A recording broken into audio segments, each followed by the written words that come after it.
शुक्रिया भी अदा करेंगे कि आप लोगों ने इतना कम समय में एक अच्छा प्रोग्राम ऑर्गेनाइज किया। शिक्षक दिवस जो हम लोग मना रहे हैं, प्रेरणा भी देता है कि एक किसान परिवार से पंडित डॉक्टर राधाकृष्णन एक टीचर बनते हुए देश के सर्वोच्च पद पर चले गए। हर व्यक्ति को एक प्रेरणा है कि वह किसी छोटे से गांव में रहते हुए एक कोई मुकाम जरूर हासिल कर सकता है जब कोई किसान परिवार से राष्ट्रपति पे जा सकता है। और आज की हमारी जो राष्ट्रपति भी देश की ये भी बताया जा रहा है कि गांव से एक आदिवासी गरीब परिवार में जैसे उस मुकाम तक चली गई।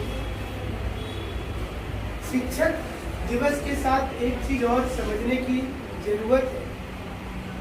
आज समाज में पहला टीचर कौन? पहला टीचर आपकी माँ है।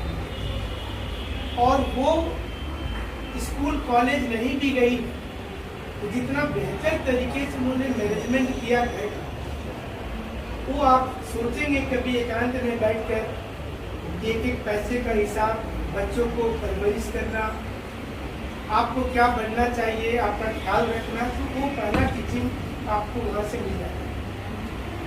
और उसके बाद धीरे धीरे आपके जीवन में बहुत सारे योगों का योगदान है। जैसे एक बिल्डिंग बनता है तो पहले दिन से गड्ढा करने से लेकर और अंत में पेंटिंग तक कई मिस्त्री ने काम किया तो फिर एक बिल्डिंग तैयार हो।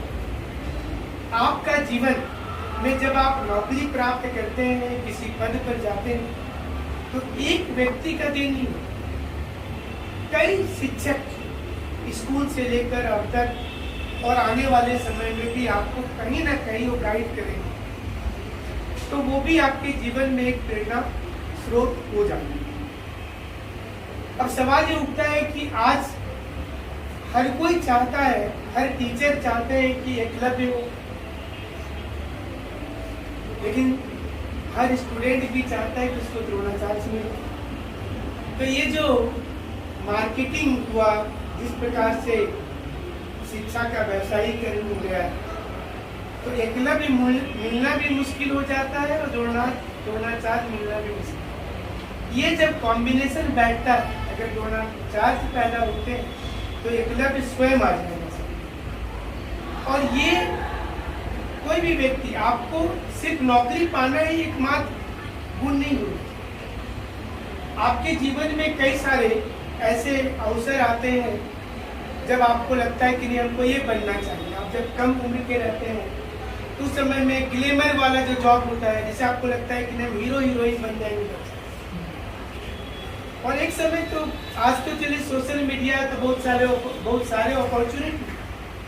पहले ऐसा होता था कि जब पहले तो मैगजीन में ही लोग फोटो देखते थे कोई हीरो हीरोइन का, तो बचपन से लोगों के दिमाग में रहता था कि घर से एक दिन भाग करके बॉम्बे चले जाना और वहां जाकर के हीरो बन करके आए।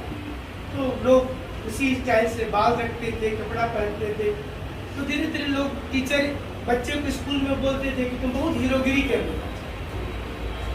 लेकिन आज परिवेश बदला है, अपॉर्चुनिटी आ गया है। ये अवसर जब आपको मिलता है तो आप उसमें सेलेक्ट। अपने जीवन में हम खुद एक फुटबॉलर बनना चाहते हैं, तो पढ़ाई लिखाई से कोई वास्ता नहीं था। सिर्फ एक ही काम रहता था, सुबह से शाम तक फुटबॉल। और सरकारी स्कूल में पढ़ते थे तो सरकारी स्कूल की टाइमिंग 10 से 4 बजे तक होती थी। तो सुबह 5 बजे ग्राउंड चला जाना है, 3 घंटा उस समय खेलना है और 4 बजे छुट्टी के बाद फिर मैदान में खेलना। पिताजी हमारे स्कूल में उस समय वाइस प्रिंसिपल थे, तो घर में काफी डांट पड़ता था कि मतलब ये करियर बर्बाद कर रहा है। लेकिन हमको अब लगता है कि उसमें भी बहुत बड़ा करियर था। अगर आप फुटबॉल में ही अच्छा करते तो शायद हम भी हो सकता था कि भारत के टीम को लीड कर सकते थे, बहुत चीजें। लेकिन उसने एक डिसिप्लिन सिखाया। फुटबॉल ने आपको परफेक्शन हमको सिखाया, आपको लाइफ में मेहनत करना चाहिए, बॉडी फिट कैसे रखना है, तमाम चीज फुटबॉल ने दी। और आपकी एकाग्रता, जो मेहनत करता है, ये चीज को फुटबॉल में कई मैच हम लोग जीते, कई जगह हारे, बहुत सी ऐसी यादें हैं। और उसके बाद फिर जीवन में हमने सोचा कि पत्रकारिता करें, तो फिर जर्नलिज्म में आ गए। तो आपको कोई ना कोई चीज आकर्षित करता है अपनी जॉब की ओर, फिर लगा कि प्रशासनिक सेवा में जाना चाहिए, और जब आप फिट नहीं होते हैं अपने जॉब के साथ तो आपको लगता है कुछ और करें। तो हमको सबसे अच्छा लगता था पत्रकारिता ही। तो पत्रकारिता में करियर बनाते बनाते जब हमारी मुलाकात प्रभात खबर के संपादक से हुई, तो उन्होंने हमको एक आइडिया दिया कि विनय जी आप इतने टैलेंटेड हैं, आपको एजुकेशन में आना चाहिए। तो हमने उनके उस आइडिया को चुना। देखिए, आपके जीवन में भी बहुत से लोग आपको आइडिया देते हैं, आप उसमें से किन चीजों को रिजेक्ट करते हैं, किसको अपनाते हैं, कौन आपके जीवन का टर्निंग पॉइंट है, ये बोलना बहुत मुश्किल हो जाता है। हमको भी नहीं पता था कि एकेडमी इतना बड़ा हो जाएगा, लेकिन हमने किसी की आइडिया को चुना, छोटी सी हमने शुरुआत किया। उन्होंने हमको बोला कि आप, हमारा दिल बोलता है कि आप पत्रकारिता से ज्यादा अच्छा एजुकेशन में करें।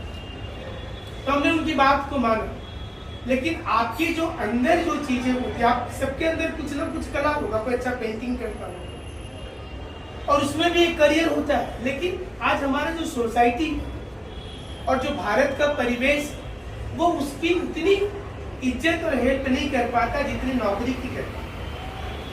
तो आपको सब चीज के साथ एक नौकरी की तलाश, और जब आपको नौकरी चाहिए तो अवसर और सही गाइडलाइन की जरूरत है।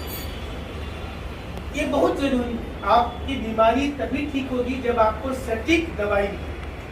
आप देखते होंगे कई लोग जब हॉस्पिटल चले जाते हैं तो बेचारे ऐसे पड़ जाते हैं कि वहां से उनका टिकट कट जाएगा, वो फिर घर वापस नहीं आता, क्योंकि दवाई ही उनको गलत मिलना शुरू हो गया। उनके शरीर का आधा अंग जो सही था वो भी खराब। अगर टीचर गलत मिल जाएगी तो उसकी करियर भी उसी प्रकार से हो जाती है और वो कहीं का नहीं रह पाता, उसको कुछ समझ में नहीं आता है कि हमको क्या करना चाहिए। लेकिन आपको ये सोचना है कि आपने जीवन में जितना नुकसान कर लिया, और प्रत्येक चीज के लिए टाइम लिमिट, मतलब आपको घर भी बनाना है तो ऐसा कभी नहीं होगा, और ना ही ऐसी कोई टेक्नोलॉजी आज तक आई है कि 24 घंटा में आप 10 तल्ला घर बना के जापान में नहीं, वो घर की मजबूती नहीं है। इसलिए आप जब कभी भी कोई बड़े एग्जाम्स को सोचते हैं, आपने अपने जीवन में बहुत कुछ खोया है, टाइम खोया है, पैसा खोया है, एनर्जी चला गया है, लेकिन आपको सोचना है कि हमको हो सकता है कहीं ना कहीं हमारी फॉल्ट रही होगी। अगर किसी का सिलेक्शन हो रहा है तो हम लोगों को उस पर आरोप नहीं लगाना है कि उसने सेटिंग कर ली, वो हमसे बेहतर भी हो सकता है। अगर कोई टीम मैच जीतता है, हर समय भारत ही जीते जरूरी नहीं, हमसे अच्छा खेलने वाले भी हो सकते, और जो अच्छा खेलेगा वो जीते। तो आपको ये सोचना है कि नहीं, हमारी अंदर जो कमी, जिस दिन हर व्यक्ति अपने अंदर की कमी को पहचान, वो समझिए कि उस दिन से उसकी चेंजिंग शुरुआत हो जाएगी। और वक्त लगे, लेकिन आपको पेशेंस के साथ अपने मेहनत को कंटिन्यूटी में करना है। और हर दिन एक इम्पोर्टेंट दिन, चाहे वो 26 जनवरी का दिन हो, 15 अगस्त का हो, सरस्वती पूजा हो, होली हो, हर दिन का एक इम्पोर्टेंस। बहुत से लोगों के दिमाग में ऐसा रहता है जान कि बहुत से लोग अब्सेंट कर गए कि टीचर्स डे।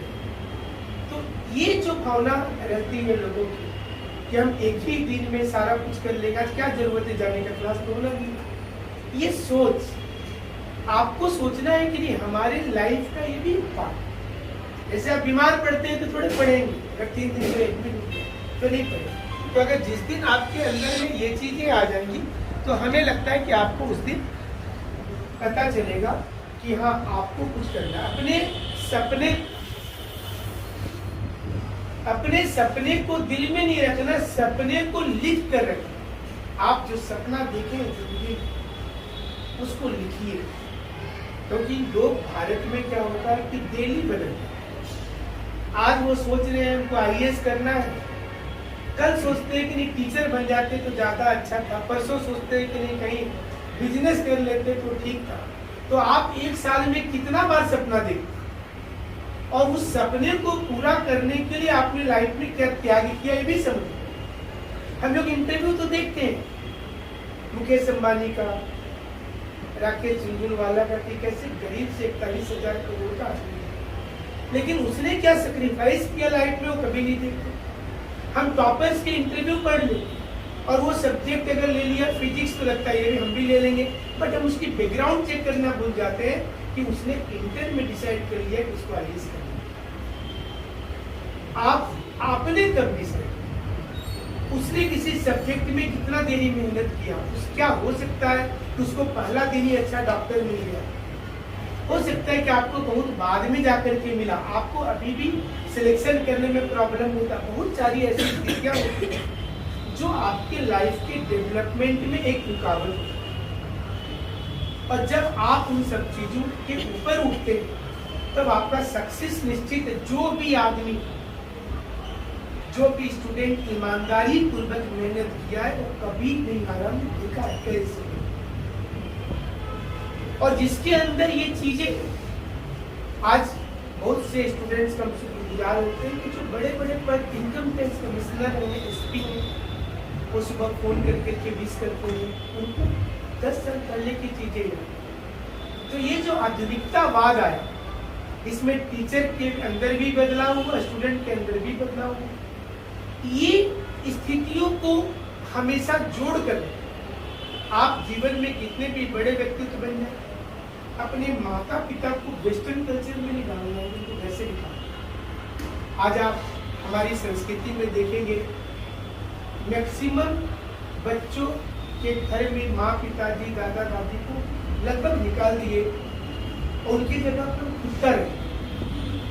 कुत्ता के लिए वो 15,000 20,000 रुपया खर्चा कर सब उनके घर में भी हो, लेकिन उनका वो पैसा माँ पिताजी मांगे तो शायद वो नहीं देंगे।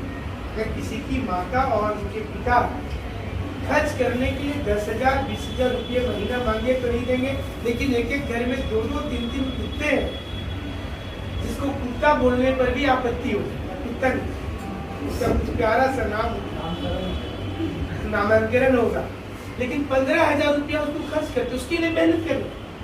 सुबह अपने उठते हैं लोग, उनको घुमाने ले जाते हैं, वो खाया कि नहीं खाया, बाहर वो खाना नहीं खा रहे कि हमारा कुत्ता नहीं खाया है, लेकिन माँ पिता नहीं खाया। हमारी संस्कृति और कल्चर, आप जीवन में तभी आगे बढ़ेंगे जब आप अपने माता पिता, गुरुजन, अपने भाई, अपने परिवार के लोगों का सम्मान करें, और ये आपके अंदर रहना चाहिए, इसको मरने नहीं दें। आप में से कोई चीफ सेक्रेटरी बन जाएगा, आईएएस बनेंगे, आप चुनाव आयोग में कल चल जाएंगे, कोई जुडिशियल कमीशन में जाएगा तो जज बन जाएगा। तो ये जो ह्यूमनिज्म है, जो आपके अंदर मानवता वाली चीजें होती है, ये हमेशा याद रखें। चाहे आप डीएसपी बन जाए, एसपी बन जाए, शिक्षा पदाधिकारी बन जाए, कि हमारे अंदर वो चीजें कि गरीबों को तंग नहीं। रॉबिन हुड बन जाइए, आप अमीरों से लेकर गरीबों को बांट दीजिए, जो रॉबिन हुड किया करते, जो उपन्यास के काल्पनिक एक कैरेक्टर।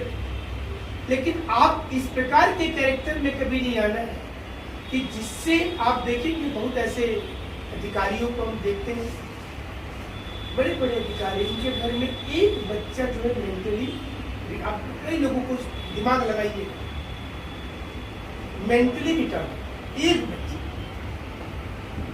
तो उनका सारा पैसा बचा, वो बच्चा कभी ठीक नहीं हो पाता। जितना पैसा उन्होंने अर्न किया वो पैसा चला जाता। हमने भी जीवन में देखा कि अगर कहीं से गलत इनकम आता तो किसी न किसी बहाने से वो निकल जाएगा, ईमानदारी वाले रहो। तो अगर आप जो इनकम करेंगे इन फ्यूचर, अगर गरीबों को आप सेवा करते जाएंगे तो आपकी तरक्की हो जाएगी। आप अपने माता पिता और गुरुजनों का सम्मान रखते जाएंगे तो आपकी तरक्की होती जाएगी। तो हम इसी उम्मीद को करते हैं कि आप रांची सेंटर में, जैसे आप लोग हमारे पहले बैच में सारे लोग क्वालिफाई करें और आने वाले टीचर्स डे में आप लोगों